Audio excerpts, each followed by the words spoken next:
never know if it could change your life. Take a chance, you're neither wrong or right. You never know if you don't roll them dice.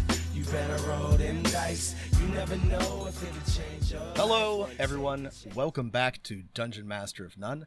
This is Dungeon Master Rob, and I am here today to talk about something that I'm very excited about and I have been wanting to cover for a long time, and that is the Dark Souls tabletop role-playing game. Not the 5e adaptation, which I'll talk about a little bit later, but the Japanese TTRPG, the one published by Kadokawa in 2017. And if you're wondering why you haven't heard of this, it's because it's only available in Japan, and there has not been any word or any attempt to translate it officially into English. However, I did manage to find a fan translation of it, and major shout out to Matara at Gahostan on Twitter.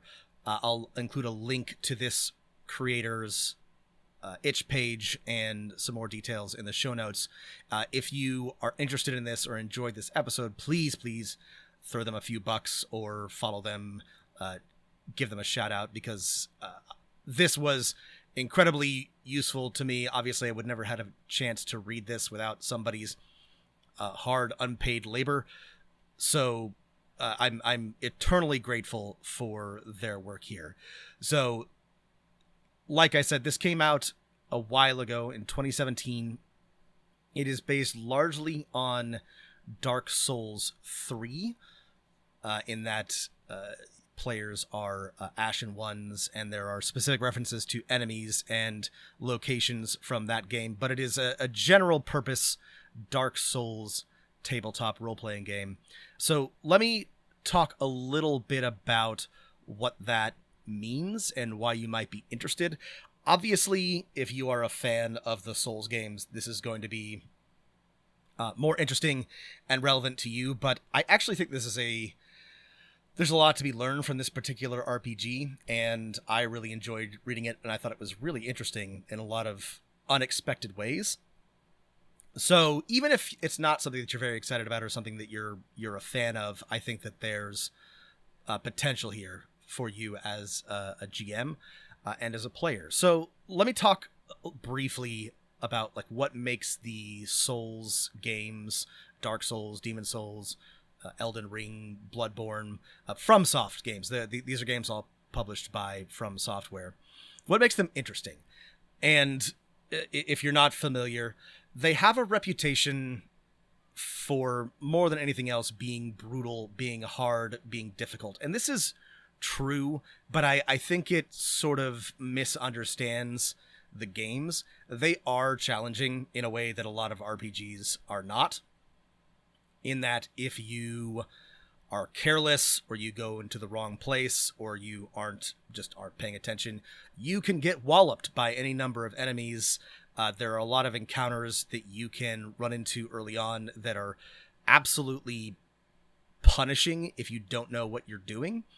So that is true, but it's worth noting that another critical part of these games is that you are supposed to die.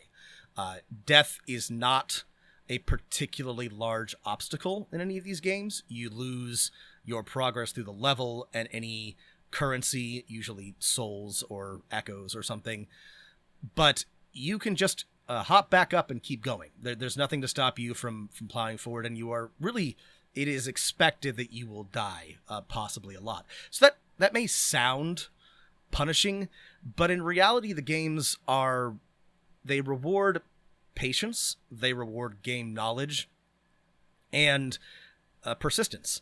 You know, if you continue to play and you continue to level up, you can just sort of brute force your way through most of the games if you really, really want to. You can just out-level most of the encounters. And if you learn the enemy's movesets and pay attention to environmental and lore cues, a lot of them have weaknesses that can be exploited. So when you first sit down to play a Souls game, you will absolutely find it difficult. But once you become familiar with it, it's much, much easier. And so I think that's important to bear in mind, because they're not hard for the sake of being hard. They've just got a little bit of a different difficulty curve than most role-playing games do. And that's worth bearing in mind as I talk about the tabletop role-playing game. That is something that ideally it would model. It's one of the things that's unique about Souls games, but there are a few other things that are unique to me that make them compelling, which is why I like to play them. And they include more than just the challenge of it. Most of them are sort of a little surreal, dreamlike. There's a lot of locations and both conversations and text that don't make a lot of sense. You travel through paintings, you enter dreams, you go up and find yourself inside a volcano. Stuff that isn't explicit, doesn't really sort of make a ton of sense one-to-one. It's not physically, I guess in terms of Newtonian physics doesn't always make sense, but I find to be very, very interesting and compelling. They just, all these games have a bit of a dreamlike quality to them. You'll find, falling asleep and ending up somewhere else, traveling through portals of one sort or another. And I think this is great. A lot of players, I think, struggle with this. They're looking for clear answers, but I think that if you go into the games expecting that they are not going to make precise sense in terms of how everything fits together, I think that they're very, very well constructed in terms of feel and storyline and aesthetic. Similarly, almost all of these games take place in a world that is in decay or is fallen and is full of dying or dead or rotting gods and demigods and great heroes. This is obviously kind of a downer and a bit depressing at times, but I also think that it is so masterfully done. There's so many tragic figures, often ones that you have to fight to the death, that are very compelling and interesting to me. And I think this is a real strength of the Souls games, is that they take place in a world that is on the decline. And often a key part of the games is deciding whether to let them die or try to start the cycle over again. There's often a cycle of light and dark, or of death and rebirth. And it's not really... I like it. I think it's interesting because it's not a very positive... It just...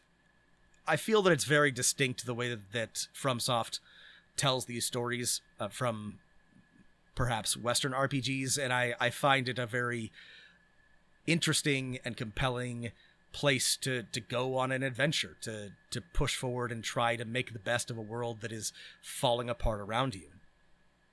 Like I said, another critical part of these games is that there's an in-game lore reason for why death is not the end.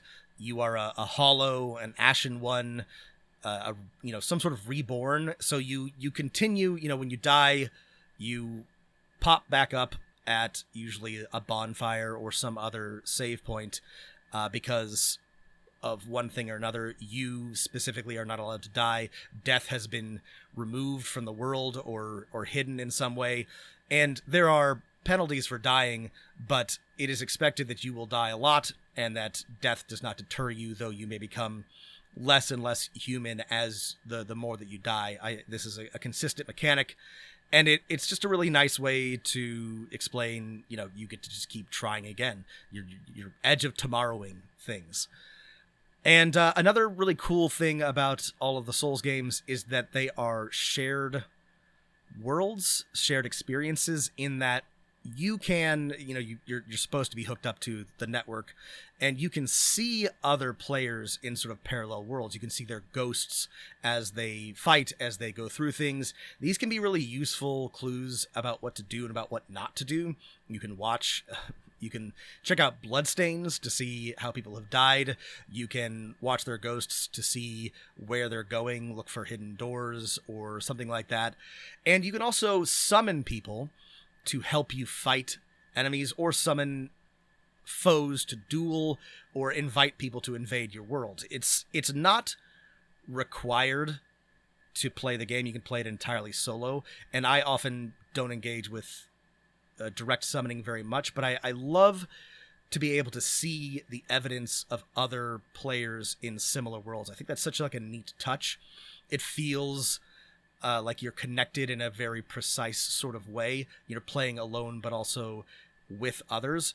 So as I am going through and reading this RPG, these are the kind of the things that I'm looking for. These are the things that I want to see from a Dark Souls tabletop role-playing game. Some sort of approach that captures these feelings. Otherwise, it's just a generic fantasy RPG. So that's sort of like my metric. And this is why I wasn't particularly excited about the 5e adaptation. It wasn't as bad as some people said, but I don't think that 5th edition is a particularly good way to capture the feeling of Dark Souls, and I don't think that it was particularly interesting. I don't think that it really captured any of the things that I just mentioned. It still might be fun for people who want to just adventure in a Dark Souls setting with some nods to the mechanics, but it just didn't really grab me the way that I was hoping. So this, on the other hand, is much more distinct. It is not a copy. It's not powered by the apocalypse. It's not a 5e hack or anything like that. It's its own unique system, and that, as always, comes with upsides and downsides. So a little bit about how this works. It is a d6 system, so everything involves rolling d6s, and there's a really cool way that they sort of do the notation for this and how rolls work. There's basically either a roll, n number of dice, you roll however many dice are indicated, and then you find a total value. So, for example, something like 2D would mean you rolling 2 dice and finding the results. There's also dice n, so you roll that many dice but don't sum them, so you're just looking for the highest single roll there. And then sometimes you'll see a number of dice inside brackets, which just tells you that a die equal to or greater than that value is required. So there's basically, there's a few different types of rolls, and this, as you'll see as I talk a little bit more about how it works, I think works really, really well. I think it means that you're always rolling, you know exactly what you're rolling, and it's very easy to tell what you're looking for. You're either looking for a number on the dice, you're looking to add them up to equal something, or you're looking for something higher than what higher than a certain number. And that makes it really easy at a glance to decide whether or not you succeeded or failed, and I think it keeps the combat, the action moving very, very briskly. So there are 8 ability scores. There's Vigor, Attunement, Vitality, Strength, Dex, Intelligence, Faith, and Luck. These all do largely what you might expect them to do based on those descriptors. There are derived scores, HP and FP, focus points and hit points from Vigor and Attunement. Your Luck allows you to do rerolls. It also has an impact on your loot chance. This matches with sort of how it works in the Souls games. It's not by itself a top the most important stat. It doesn't directly correlate to damage or health or anything, but it has a pretty big impact on how much loot you find and generally how things happen to you throughout the game. Often an advanced player will invest heavily in luck once they know how to get around the potential downsides of it. So I thought this was pretty interesting. You also start with a certain number of Estus flasks, and these are basically golden potions that you chug. In the Souls games, these are your main source of healing, and they work the same way in the TTRPG. You have 4 to begin with, and you can allocate them between regular Estus and Ashen Estus to restore HP and FP respectively. So it's basically, imagine if in D&D you were issued a certain number of healing potions and they recharged every time you had a rest. That's basically how it works in the video games, and that's kind of how it works in the tabletop role-playing game. You also, as part of your character creation, receive a certain number of random memories. based on your class and your background and a few other things. These are neat little touches about, I had a friend who betrayed me. I remember my mother's smile, little stuff like this. But what's interesting is that when you die, you lose memories. And I think it's random where you lose and which ones you lose. And this is a really interesting way of representing the kind of decay that happens the more you die, the more you lose your humanity. There are ways to restore those lost memories, but it's a great way to model the surrealism, the dreamlike quality, the slow decay and loss that is core to the Souls games. I'll talk a little bit more about death once we get to the scenarios, but I liked that this was the mechanic. You also lose all of your souls, which are essentially, like I said, like a currency. They're used to level up and to buy things and to upgrade your equipment. You can get your souls back in the video games and also in the TTRPG. But in addition to the punishment of that death, you start to lose your memories and can slowly sort of forget who you are entirely. So there's also a lot that's kind of, I would say, surprisingly literal about the game. There's the tabletop game. There's bonfires, precisely as there are in the tabletop role-playing game, and you have to travel to them and unlock them to rest and to restore your Estus. And then this also includes Firelink Shrine, which is, in most of the games, a place, sort of a central hub, where you go to level up, to talk to NPCs, to upgrade your equipment, etc. It works exactly the same in the tabletop role-playing game. Any NPC you encounter during any of the scenarios will go there. Any time you need to return and upgrade equipment or shop for things, you have to return to Firelink Shrine, which you can do via a bonfire. There's nothing wrong with this. It feels kind of...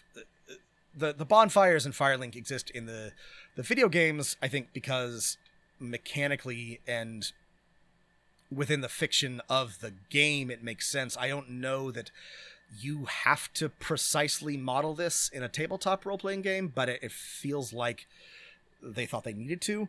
Again, I don't have a problem with it. It just feels kind of precisely weird and gamey. There's also, speaking of something that's kind of gamey, this is very weird to me. Again, according to the tabletop role-playing game, the way that they've set it up, you pick one player to be the host PC, and if you are playing with other people, those are white phantoms. So in the video games, you can, like I said, you can find another player's summon sign and bring them into your world, and they are white phantoms that can help you. And so, again, this feels extremely literal. I don't know why you would have to include this in the tabletop role-playing game, but there's just like no good reason to have one person be the host and up to 3 other people be white phantoms who disappear when the host dies. It all feels like they're just trying really hard to exactly model the video game experience.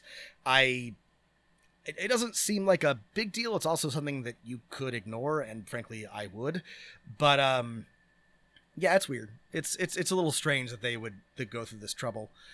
So, with all of that in mind, let's talk a little bit about how the battle system works, because I think this is really where the game kind of shines. I think it's really, really interesting the way that they have put together this combat system. There's a lot, I think, that's interesting in the game as a whole, but this, I think, is where they put most of the sort of design effort, and it shows. So battle works very much like it might sort of big picture as it does in Dungeons and Dragons.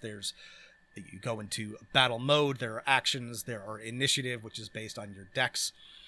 But there's a couple of things that I think are really interesting. So you have 5 stamina dice, and these are used to both attack and defend. So when it's your action, when it's your turn, you decide how many you are going to use on attack and how many you're going to use on defend. And attacks are executed based on your weapon and your skills, and They usually depend on, again, on the specific damage and difficulty of either of those things. You know, something like trying to execute a backstab requires that you have doubles and you expend a certain amount of focus points, so you might not be able to do that every time, but you can always swing your sword or your dagger or throw a knife or something like that.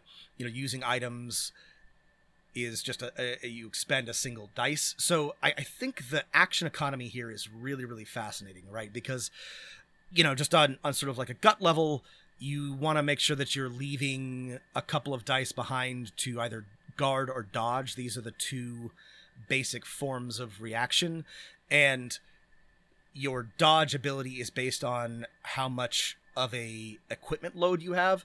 So if you are wearing heavy armor, you're not going to take as much damage from a hit, but you're going to struggle to dodge attacks. If you're wearing light armor, you know, it's much, much easier to dodge, but you really don't want to take a hit. Your guard is based on the weapon and shield that you have, and these numbers are really, really interestingly balanced.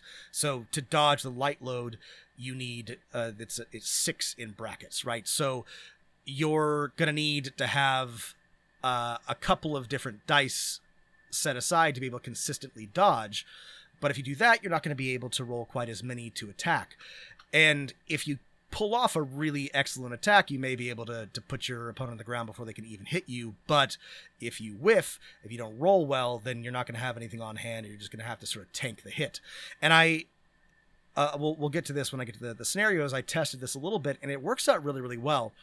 There are some things that I would change, and there's a lot of different weapons and spells and items, so I'm not entirely sure how balanced it is, but I've played a lot of different systems that try to model the back and forth of combat in interesting and dynamic ways, and there are not very many that are good at this, and I really liked this. I thought this was a lot of fun. I really enjoyed the decision making and the risk reward. This also models very well how the games work.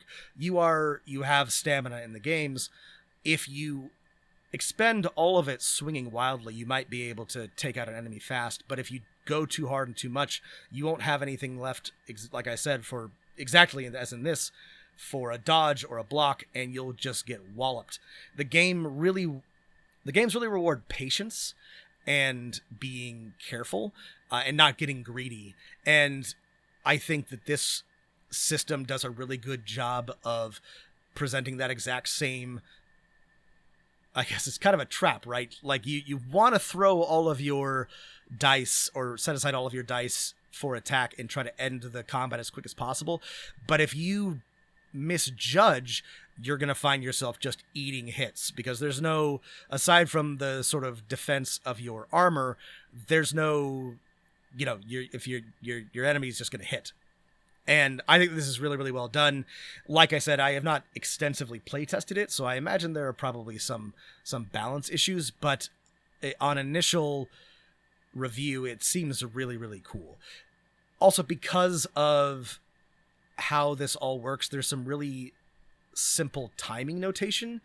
So everything is either an action, a reaction, a trigger, or a passive. It just works. And we talk a lot about action economy in D&D, and in 5th edition it's kind of messy with, you know, standard and move and bonus, and I don't think they've really solved this. I really like how the action economy works in this. I think it's really, really simple to understand. You're either, this takes place during your action, this takes place as a reaction, this triggers based on X thing, and or it's passive. And I think it works really, really well, and it's also easy to read when you're looking at an ability. There are, like I mentioned, skills, which are kind of high risk, high reward. Some of them are based off of your class. The classes in the Dark Souls games are not super important. They're really just a package of stats and starting gear, and you can go on and kind of build however you want. But in the tabletop role-playing game, they include things like, you know, the thief can backstab, the knight can guard, there are sorcerers and pyromancers with built-in abilities. So these are neat. You can use or ignore them again, much as in the video games, if you want, you can just focus entirely on hitting things with your weapon, or you can try to be a little bit fancier and use skills. I really liked how this works because, once again, when you set aside a certain number of stamina dice, you can roll them and sort of see what you have available to you. So you might just be able to make some basic attacks, or you might have a good roll that you can then use on a skill or a spell or something like that. I think that this, in terms of combat, is really, really neat and a really, really compelling system.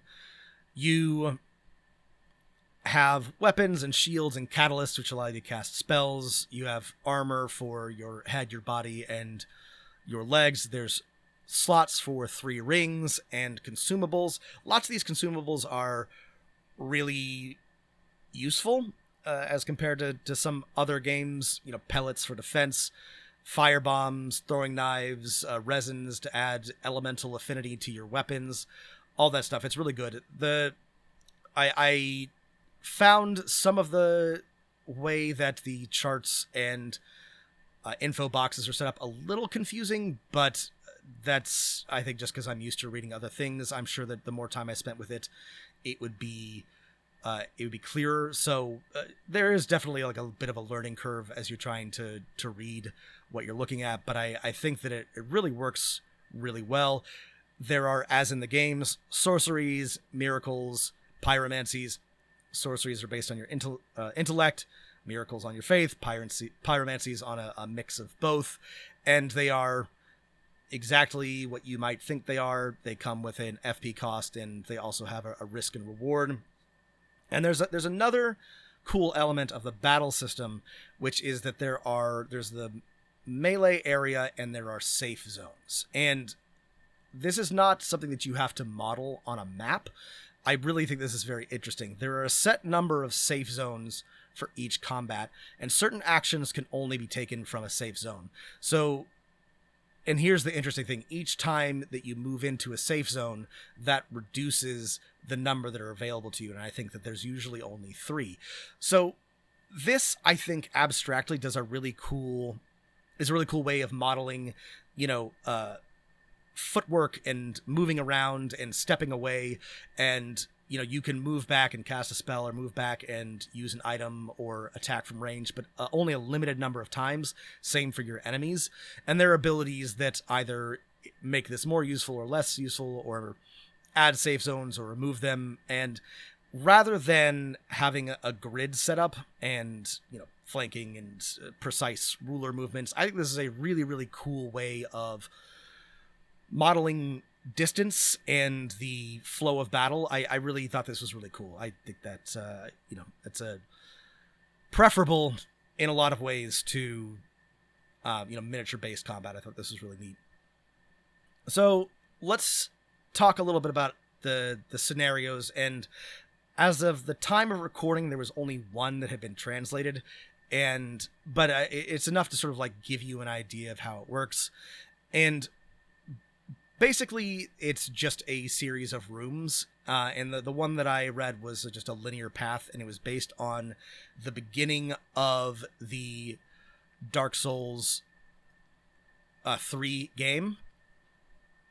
And the way that it works is that there are basically 7 different rooms or locations, and you, as the player or players, advance through them. This was interesting.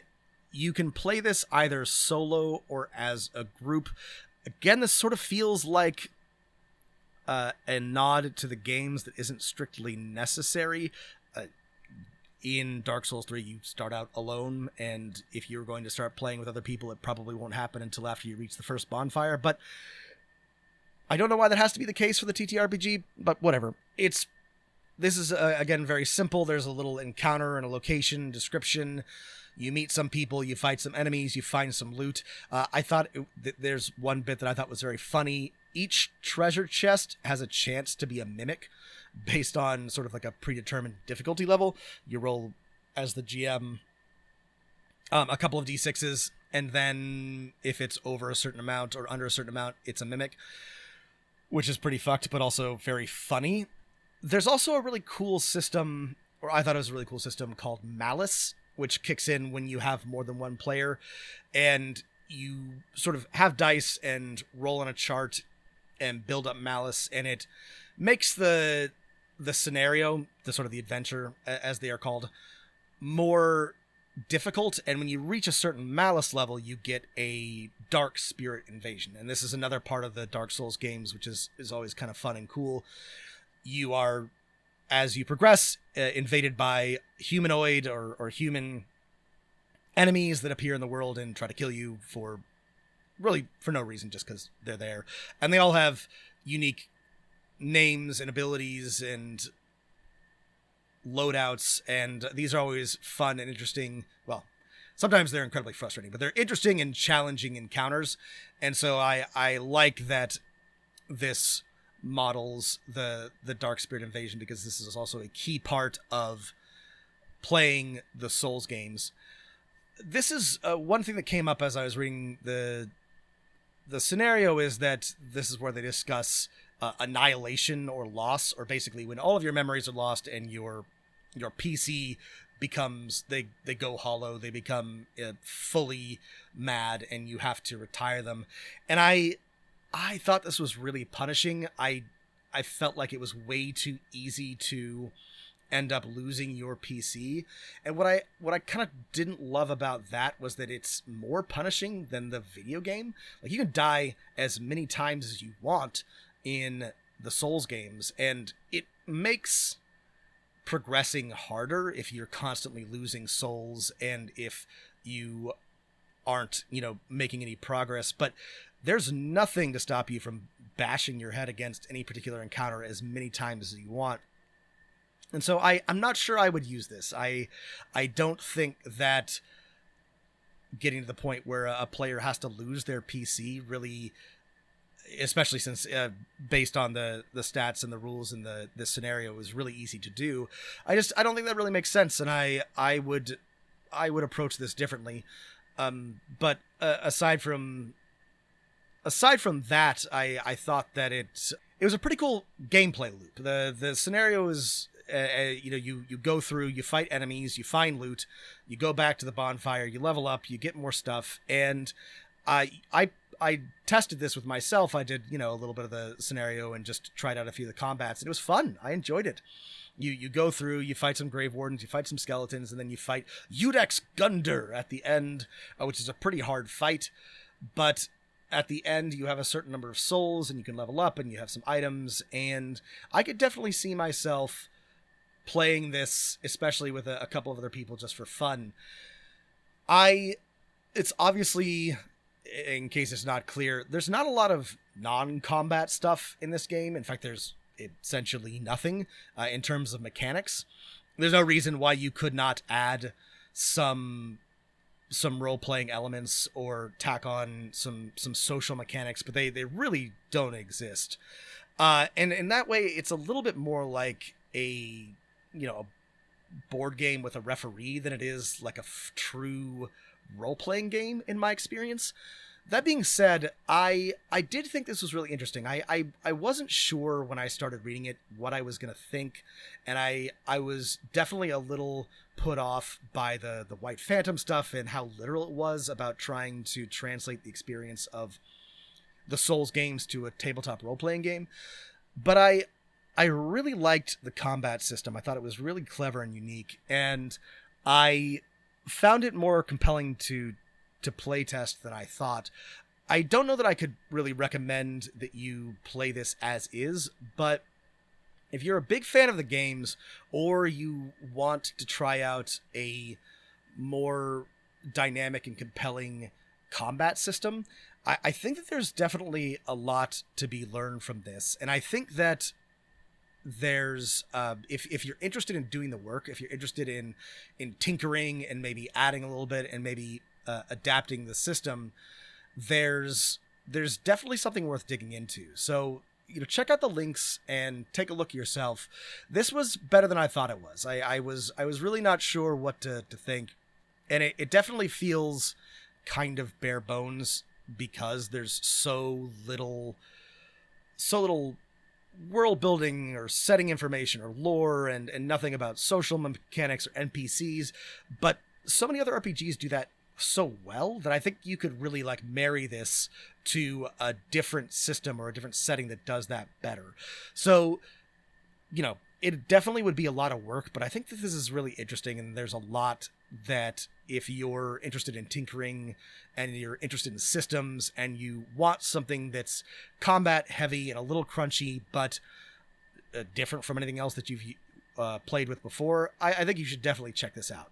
So yeah, that's the Kadokawa Dark Souls TTRPG. Thanks again to Matara for the translation. I hope you found this interesting. I really enjoyed reading this. If there's other indie or obscure RPGs that you want me or Matt to read, as always, please let us know at demonofnone@gmail.com. Add us on Twitter at demonofnone. Hit us up on our Patreon or our Discord. And yeah, thanks as always for listening, everybody, and keep rolling them dice.